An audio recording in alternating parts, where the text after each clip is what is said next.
మనం ఈ వీడియోలో 2021వ సంవత్సరము జూన్లో జరగబోవు 10th class final exams Hindi model paper గురించి ఒక అవగాహన చేసుకుందాము. కరోనా కారణంగా ఈ విద్యా సంవత్సరము సిలబస్ను తగ్గించి ఇవ్వడమైనది. మొదటగా 8 పాఠాలను సిలబస్గా ఇచ్చారు. ఆ తరువాత ఒక ఉపవాచక పాఠాన్ని ఇంక్లూడ్ చేస్తూ మొత్తం 9 పాఠాలని మనకి సిలబస్ కింద ఇవ్వడం జరిగింది.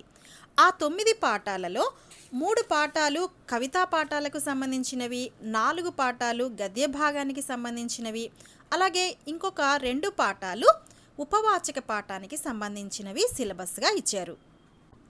పద్య భాగానికి సంబంధించిన 3 పాఠాల పేర్లు బరస్తే బాదల్, హమ్ భారత్వాసి, భక్తిపద్.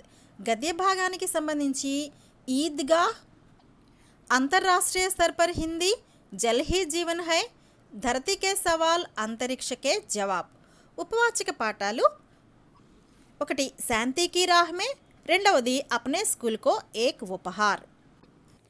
ఫైనల్ క్వశ్చన్ పేపర్ మొత్తం 100 మార్కులకి ఇస్తారు. సమయము 3 గంటల 15 నిమిషాలు ఇస్తారు. మరి మనం మోడల్ పేపర్ ఏ విధంగా ఉంటుందో చూద్దాం. మొత్తం ఎగ్జామ్లో 6 పార్ట్స్ ఇవ్వబడ్డాయి. అంటే భాగ్ 1, 2, 3, 4, 5, 6 ఈ విధంగా ఉంటాయి. భాగ్ 1లో 12 క్వశ్చన్స్ ఇస్తారు. ఒక్కొక్క క్వశ్చన్కి ఒక్కొక్క మార్కు. ఇవన్నీ వ్యాకరణాంశాలకు సంబంధించిన ప్రశ్నలు. మొదటి ప్రశ్నలో ఒక వాక్యం ఇచ్చి ఒక పదం కింద అండర్లైన్ చేస్తారు. ఆ పదానికి తత్సమ లేక తద్భవ శబ్దాన్ని గుర్తించవలసి ఉంటుంది. దీనికి సంబంధించి 3 ఆప్షన్స్ క్రింద ఇస్తారు. దాని నుంచి గుర్తించాలి.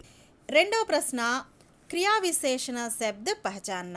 అంటే ఒక వాక్యం ఇచ్చి ఆ వాక్యంలో క్రియా విశేషణ పదాన్ని కనుక్కోవలసి ఉంటుంది. మూడవ ప్రశ్న ఒక నెంబర్ ఇచ్చి దాన్ని హిందీలో రాయవలసి ఉంటుంది. నాలుగవ ప్రశ్న కారక చిహ్న పహచాన్న. అంటే కారక చిహ్నం ఒక వాక్యంలో ఫిల్ ఇన్ ద బ్లాంక్ లాగా ఇస్తారు. అక్కడ ఏ కారక చిహ్నాన్ని రాయాలో మనం చూస్ చేసుకోవాల్సి ఉంటుంది. దీనికి 3 ఆప్షన్స్ ఇస్తారు. అలాగే 5th క్వశ్చన్లో సమాస్ పహచాన్న. ఒక వాక్యంలో ఏదైనా ఒక పదం కింద అండర్లైన్ చేసి అది ఏ సమాసమో కనుక్కోమంటారు.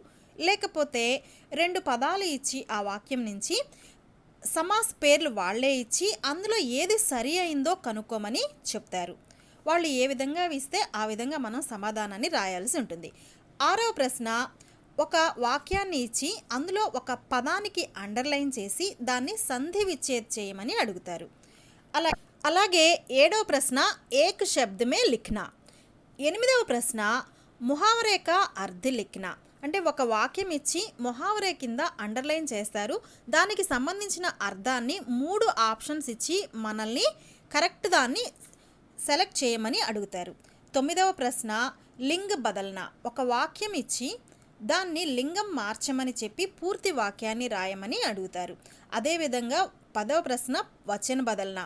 11వ ప్రశ్న కాల్ బదల్నా. ఒక వాక్యాన్ని వేరే కాలంలో వాళ్ళు ఏ కాలంలోకైతే మార్చమని అడుగుతారో దానిలోకి మార్చాల్సి ఉంటుంది. 12వ ప్రశ్న శుద్ధ రూప్ మే లిఖియే. అంటే వ్యాకరణ రీత్యా ఏదైనా తప్పుని మనకు ఇచ్చి వాక్యంలో దాన్ని సరిచేసి రాయమని అడుగుతారు. భాగ్ 2 13వ ప్రశ్న. దీనిలో ఒక పఠిత గద్యాంశానికి సంబంధించి ఒక పారాగ్రాఫ్ ఇస్తారు. దీనికి సంబంధించి 5 ప్రశ్నలు అడుగుతారు. ఒక్కొక్క ప్రశ్నకి ఒక్కొక్క మార్కు ఇస్తారు. ఈ ప్రశ్నలన్నీ వ్యాకరణాంశాలకు సంబంధించినవై ఉంటాయి.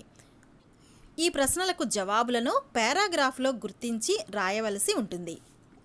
ఈ ప్రశ్నల్లో ప్రత్యయ్, ఉపసర్గ్, అర్ధ్, సంజ్ఞ, సర్వనామ్, విశేషణ్, విలోమ శబ్ద్, పర్యాయ శబ్ద్ మొదలైనవి అడగడం జరుగుతుంది. 14వ ప్రశ్నలో ఒక పఠిత కవితాంశాన్ని ఇచ్చి 5 ప్రశ్నలు ఇస్తారు. ఈ 5 ప్రశ్నలకు మల్టిపుల్ చాయిస్ ఉంటాయి. పద్యాంశాన్ని బాగా చదివి ఈ 5 ప్రశ్నలకు సమాధానం రాయవలసి ఉంటుంది. వీటికి ఒక్కొక్క ప్రశ్నకి ఒక్కొక్క మార్కు, మొత్తం 5 మార్కులు ఇస్తారు.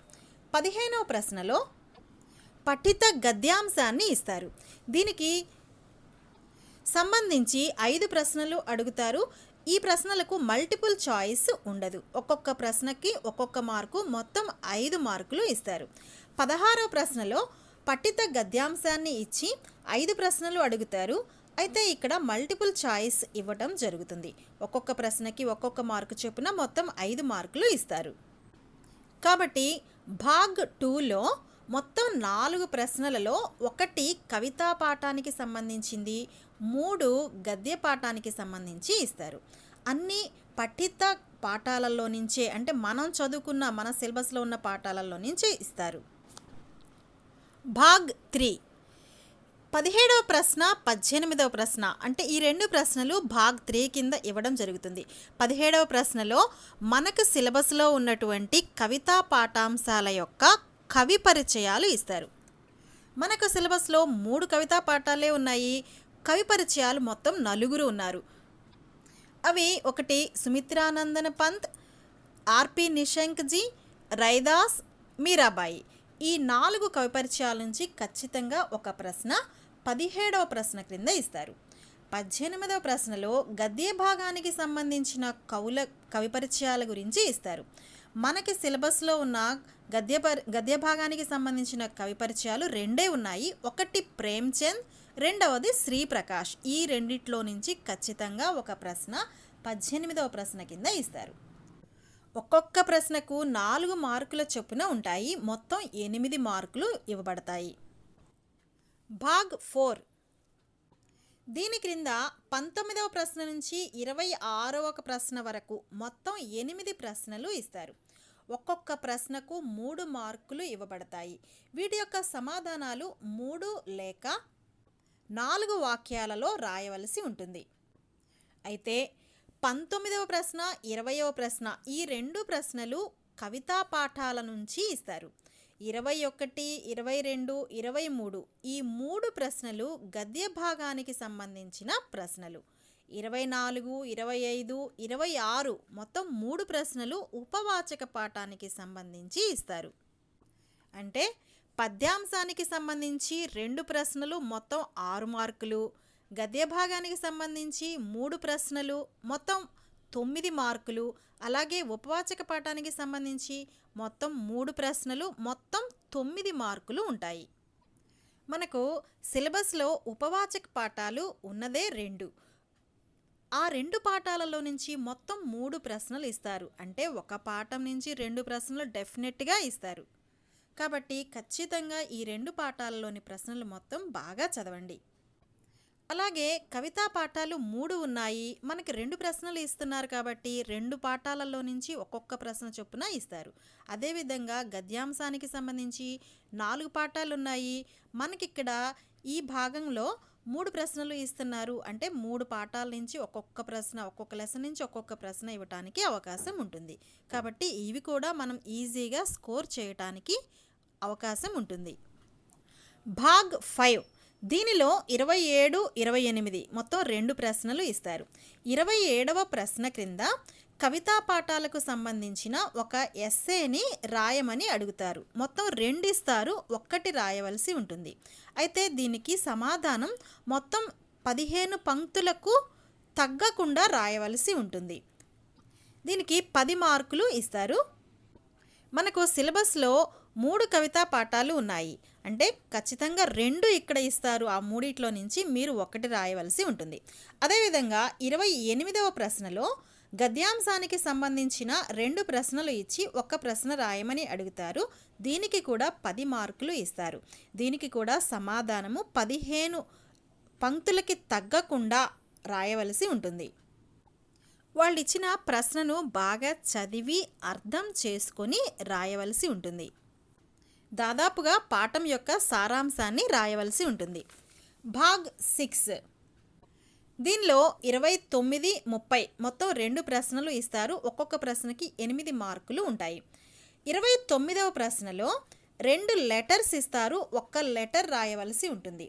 ఈ 2 లెటర్స్లో కూడా ఒకటి ఔపచారిక పత్ర, రెండవది అనౌపచారిక పత్ర. అంటే ఫార్మల్ లెటర్, ఇన్ఫార్మల్ లెటర్. వీటి నుంచి ఇస్తారు. ఏదైనా ఒక లెటర్ని రాయవలసి ఉంటుంది. 8 మార్కులు ఉంటాయి. 30వ ప్రశ్న క్రింద 2 నిబంధులు ఇస్తారు. ఒక్క నిబంధ రాయవలసి ఉంటుంది. 8 మార్కులు.